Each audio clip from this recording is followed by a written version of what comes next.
My name is Pastor Hackman, and I'm the whole school chaplain at St Andrew's School, Turi in Kenya. And you've tuned into the Turi 3-Minute Thought.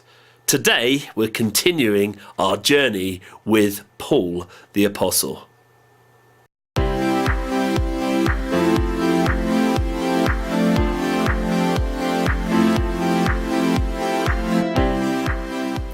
Last time we met on the Turi 3-Minute Thought, we started to look at the character of Saul, and we learnt how he had dedicated his whole life into stamping out Christianity, persecute those people who had different beliefs to his own. The challenge was very simple. Do we choose to persecute other people?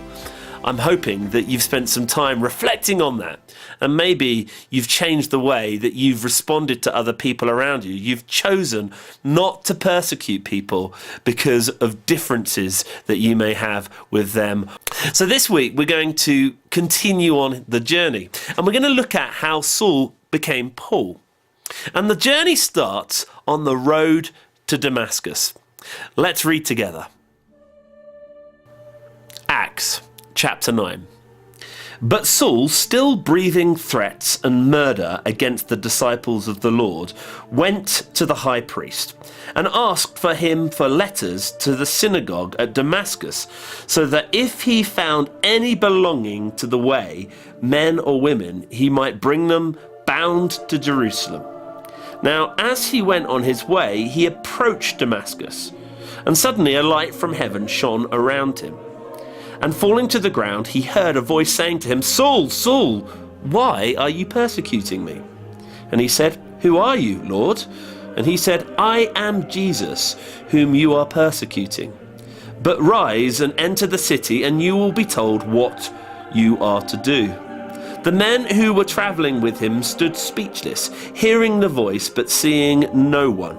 Saul rose from the ground, and although his eyes were open, he saw nothing. So they led him by the hand and brought him into Damascus. And for 3 days he was without sight, and neither ate or drank.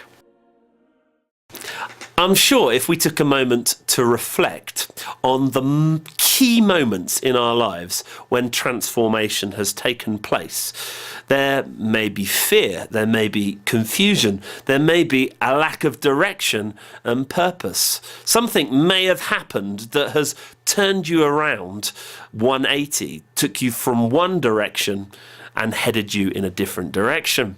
And this was certainly the case for Saul. There he was, he had imagined that he was to go to Damascus and stamp out this blight called Christianity.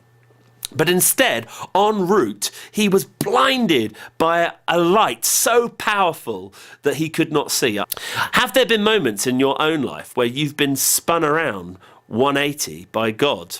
You see, Saul was talking to Jesus, the man that he had set out to persecute. And suddenly to be presented with the person that you have aimed everything in your life to get rid of must have been quite a frightening and powerful moment in his life. We hear about how Saul was led by the other men that were with him to Damascus, and there he lay, probably reflecting of all that was taking place, all that he had experienced on that road. Sometimes in our lives, we need that moment where something so drastically happens that it spins us around 180, that we turn from one lifestyle, one pattern of behaviour to another. And if you speak to many Christians in their own faith journey, the moment when they are introduced to Jesus Christ is when their life turns around 180. That moment where you say, "Lord, I am truly sorry for the way that I have lived my life. Lead me in the direction that you want me to go." Perhaps you need to pray for that 180 in your own life.